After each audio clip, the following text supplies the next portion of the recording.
तलबा, मैं डॉक्टर मोहम्मद तनवीर अफजल आज अगले प्रोग्राम के साथ आपकी खिदमत में हाज़िर हूँ। इससे पिछले प्रोग्राम में हमने लीनियर इक्वेशन और उनके सलूशन की बात की थी। आज के प्रोग्राम में हम क्वाड्रेटिक इक्वेशन और क्वाड्रेटिक इक्वेशन को हल करने के लिए मुख्तलिफ़ तरीक़ों पे बात करेंगे। तो आइए चलते हैं क्वाड्रेटिक इक्वेशन की तरफ। Quadratic equations are the polynomial equations of degree 2 in which a variable of type f of x is equal to ax square plus bx plus c is equal to 0. This is actually the standard quadratic equation. This is a degree 2 equation in one variable where a, b and c belongs to R. These are real numbers and a is not equal to 0. It is general form of a quadratic equation where a is called the leading coefficient and c is called the absolute term of f of x. f of x इसे y भी कहते हैं क्योंकि ये function है। तो actually ये होता है y is equal to A x square plus B x plus C is equal to 0। या आपके लिए ये जो इक्वेशन जर्नल फॉर्म में लिखी हुई है ये है हमारे पास a x square plus B x plus C is equal to 0 where a b and c belongs to R and a is not equal to 0। इसकी एग्जांपल्स हैं आपके सामने लिखा हुआ है 3x square plus X plus 5 is equal to 0। इसमें a की value 3 आ गई, b की वैल्यू यहाँ 1 आ गई और c 5 के इक्वल हो गया। इसी तरह दूसरी एग्जांपल है minus X square plus 7x plus 5 is equal to 0। अब इसमें a माइनस 1 के इक्वल है, b 7 है और c जो है वो 5 के इक्वल है। और इसी तरह इसकी तीसरी एग्जांपल है x square plus X is equal to 0। अब इसमें देखें दो टर्म्स हैं, इसमें तीसरी टर्म नहीं आ रही, लेकिन हमें क्या मिलेगा a is equal to 1, b is equal to 1 and c is equal to 0। इस क्वाड्रेटिक इक्वेशन की एग्जांपल ये है कि इसमें हमारे पास a 0 नहीं होना चाहिए, यानी जो एक्स स्क्वायर का कोफिशिएंट है वो 0 नहीं होना चाहिए, अदरवाइज़ ये लीनियर इक्वेशन बन जाएगी। तो क्वाड्रेटिक इक्वेशन उसी वक्त बनती है जब हमारे पास एक्स स्क्वायर वाली टर्म आए। आइए इसको सॉल्व करने के लिए कितने मेथड है? 3 मेथड हमारे पास है, factorization method, completing square method and quadratic formula method. तो मैं इन तीनों मेथड की एक एक एग्जांपल आपको करवाने जा रहा हूँ। आइए हम फैक्टराइजेशन मेथड की तरफ चलते हैं। हमारे पास एग्जांपल है x square plus 5x minus 14 is equal to 0। तो हम ये देखते हैं कि हमारे पास ये जो टर्म है माइनस 14, इसके हमने ऐसे फैक्टर बनाने हैं कि जो जब उन्हें मल्टीप्लाई करें तो माइनस 14 आए और जब हम उन्हें ऐड करें तो प्लस 5 आए।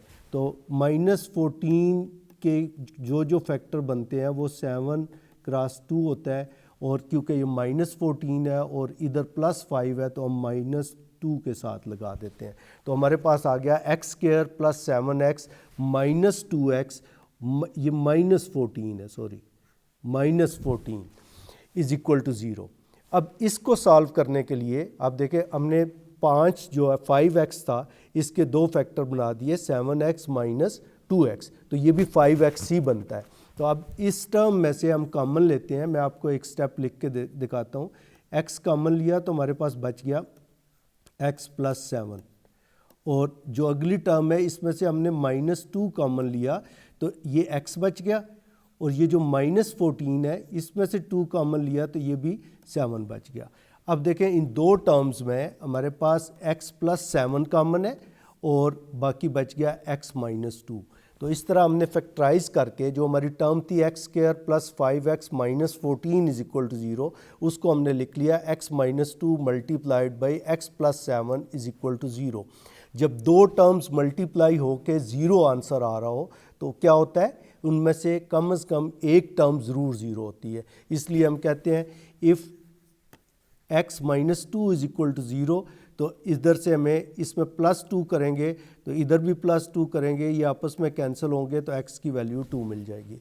और अगर ये आइदर दिस और दिस, अगर ये 0 है तो if x plus 7 is equal to 0, तो इसमें माइनस ऐड करेंगे ताकि दूसरी साइड पे शिफ्ट करें माइनस 7, ये इससे कैंसिल होगा और x की वैल्यू आ जाएगी माइनस 7। तो हमारे पास सॉल्यूशन सेट आ जाएगा इसका 2 माइनस 7। अब आपने देखना है कि जो हम लीनियर इक्वेशन का सॉल्यूशन सेट लिखते थे वो ब्रैकेट्स, स्मॉल ब्रैकेट्स के अंदर लिखते थे, क्योंकि वो एक ऑर्डर्ड पेयर बनता था। एक वैल्यू x की होती थी, एक वैल्यू y की होती थी। यहाँ पे दोनों ही वैल्यू x की हैं, लिहाजा इन्हें मैंने मीडियन ब्रैकेट्स में लिखा। एक x की वैल्यू 2 आ गई, दूसरी x की वैल्यू -7 आ गई। इसको जब हम इस इक्वेशन में रखेंगे तो वो उसको भी सेटिस्फाई करेगा। तो ये फैक्टराइजेशन मेथड हो गया। दूसरा मेथड हमारे पास आ गया completing square. Completing square method में आपने ये देखना है कि सबसे पहला स्टेप ये है कि जो कोफिशिएंट एक्स स्क्वायर का है वो 1 होना चाहिए। अगर वो नहीं है तो हम उससे डिवाइड करके उसके कोफिशिएंट को 1 कर लेते हैं। जो इक्वेशन, जो एग्जांपल हमारे पास है x square plus 12x plus 32 is equal to 0, इसमें हमारे पास x का कोफिशिएंट 1 है। इसलिए हम क्या करेंगे, पहले स्टेप में हम 32 को दूसरी साइड पे लेके जाएंगे तो हमें इक्वेशन मिल जाएगी x square plus 12x minus is equal to -32। अब इस साइड क्यों इसे कंप्लीटिंग स्क्वायर कहते हैं, क्योंकि हमने एक साइड पे स्क्वायर कंप्लीट करना है, और स्क्वायर कंप्लीट करने के लिए फार्मूला क्या है, a square plus 2ab plus b square. ये किसके इक्वल होता है, a plus b whole square. तो इसमें, इस केस में हमारे पास देखें, हमारे पास है एक्स स्क्वायर प्लस 12x। तो अब 12 को हमने ब्रेक डाउन कर लिया, 2 अलहदा किया, x अलहदा किया, तो क्या बन गया, 2 को 6 से मल्टीप्लाई करें तो b की वैल्यू 6 आ गई। इसीलिए हमने b का स्क्वायर यानी 6 का स्क्वायर ऐड कर लिया इधर भी, और 6 का स्क्वायर ऐड कर लिया इधर भी।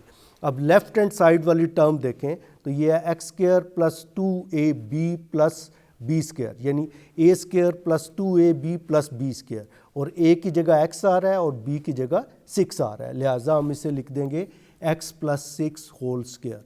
अब दूसरी साइड अगर देखें तो ये -32 प्लस 6 का स्क्वायर 36 होता है, तो इसे जब ऐड अप करेंगे तो ये 4 आ गया। अब हम आगे क्या करेंगे, ये दोनों स्क्वायर हैं, taking square root, taking square root on both sides. तो जब स्क्वायर रूट लेंगे तो x plus 2 whole square is equal to 4, whole square का under root is equal to 4 under root.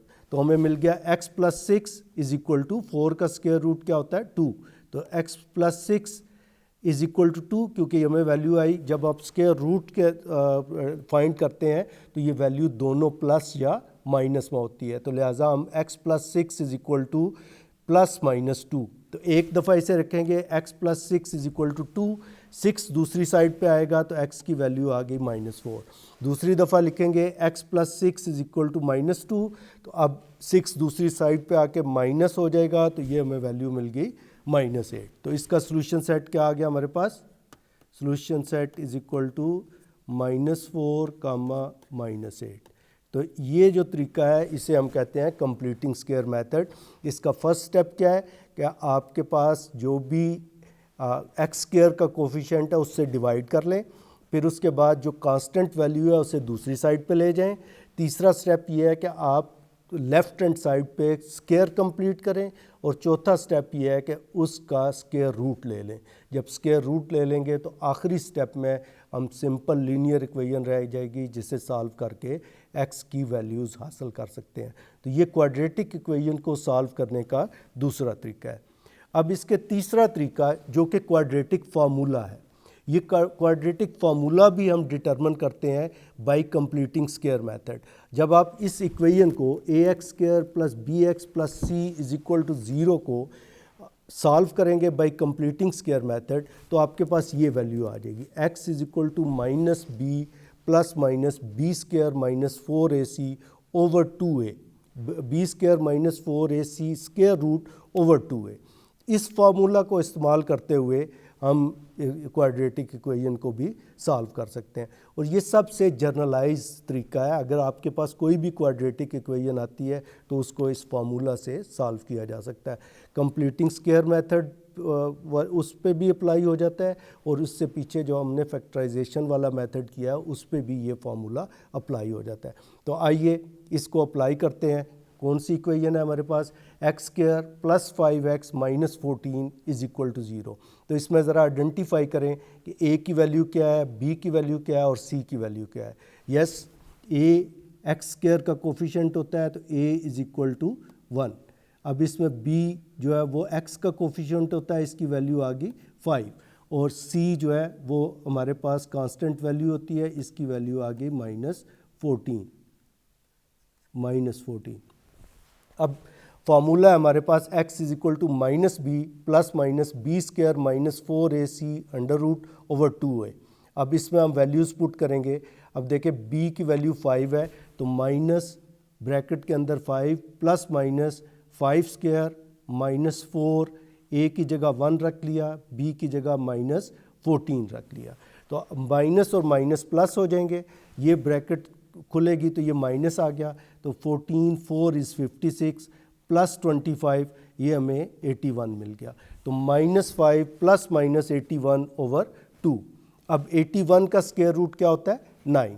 तो इसको एक दफ़ा प्लस करेंगे, एक दफ़ा माइनस करेंगे। इससे अगले स्टेप में हम लिख सकते हैं -5 प्लस माइनस 9 ओवर 2। अब एक दफ़ा हमने प्लस किया, x1 यानी x का पहली वैल्यू जो है -5 plus 9 over 2 is equal to 9 में से 5 निकाले 4 ओवर 2, तो ये वैल्यू हमें 2 मिल गई। और जब दूसरी दफ़ा हमने -5 माइनस 9 ओवर 2 किया तो ये -14 ओवर 2, तो ये वैल्यू हमें -7 मिल गई। अब इसको सॉल्यूशन सेट भी ये वही इक्वेशन है जो हमने पहले फैक्टराइजेशन मेथड से हल की। तो देखें आपके पास 2 और -7 जो है इसका रूट्स आ जाएंगे। ये 3 मेथड थे जिससे हम क्वाड्रेटिक इक्वेशन को सॉल्व कर सकते हैं। तो क्वाड्रेटिक इक्वेशन के अंदर या इस फार्मूले के अंदर एक डिस्क्रिमिनेंट होता है। ये डिस्क्रिमिनेंट हमें नेचर ऑफ रूट्स के बारे में भी बताता है। तो आइए डिस्क्रिमिनेंट की तरफ चलते हैं। The discriminant of a polynomial is a function of a coefficient which gives us the idea about the nature of its root. The term inside the radical symbol, यानी जो जज़र के या जो आपके रूट के अंदर आ रहा है वो डिस्क्रिमिनेंट कहलाता है। वो ये लिखा हुआ है b square minus 4ac। Discriminant in math is use to find the nature of roots of the quadratic equation. और इसको हम आगे देखते हैं कि ये नेचर ऑफ रूट्स हमें कैसे बताता है। इस इक्वेशन का जो हमारे पास स्टैंडर्ड इक्वेशन है ax square plus bx plus c is equal to 0, इसका डिस्क्रिमिनेंट हो गया b स्क्वायर माइनस 4ac। तो देखें, अगर डिस्क्रिमिनेंट ग्रेटर दैन 0 होगा, डिस्क्रिमिनेंट की वैल्यू ग्रेटर दैन 0 होगी यानी पॉजिटिव आएगी, तो रूट्स रियल और अनइक्वल होंगे, यानी 2 रूट्स मिलेंगे इसके। अगर डिस्क्रिमिनेंट 0 हो गया तो रूट्स इक्वल होंगे, यानी x की जो वैल्यूज़ आएंगी, अगर एक वैल्यू x की 2 आती है तो दूसरी भी 2 ही आएगी, अगर एक 3 आती है तो दूसरी भी 3 ही आएगी।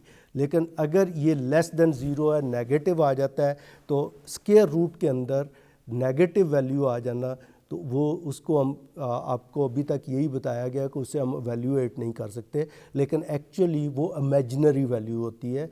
तो हम उसके कहेंगे कि इसके रूट्स रियल नहीं है, रूट्स आर नॉट रियल। तो ये एक आपने अपने जहन में रखना है कि डिस्क्रिमिनेंट ग्रेटर दैन 0 होगा तो रूट्स रियल होंगे और अनइक्वल होंगे, डिस्क्रिमिनेंट इक्वल टू 0 होगा तो रूट्स रियल होंगे लेकिन इक्वल होंगे, और अगर डिस्क्रिमिनेंट लेस देन 0 होगा, नेगेटिव होगा, तो रूट्स आर नॉट रियल। इसकी एग्जांपल्स देख लेते हैं।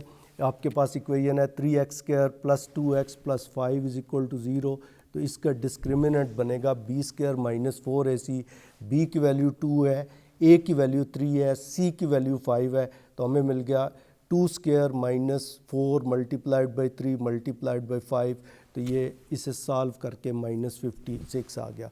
इसका मतलब है रूट्स आर नॉट रियल। इस इक्वेशन के रूट्स रियल नहीं है, ये इमेजिनरी इक्वेशन होंगे, रूट्स इसके इमेजिनरी होंगे।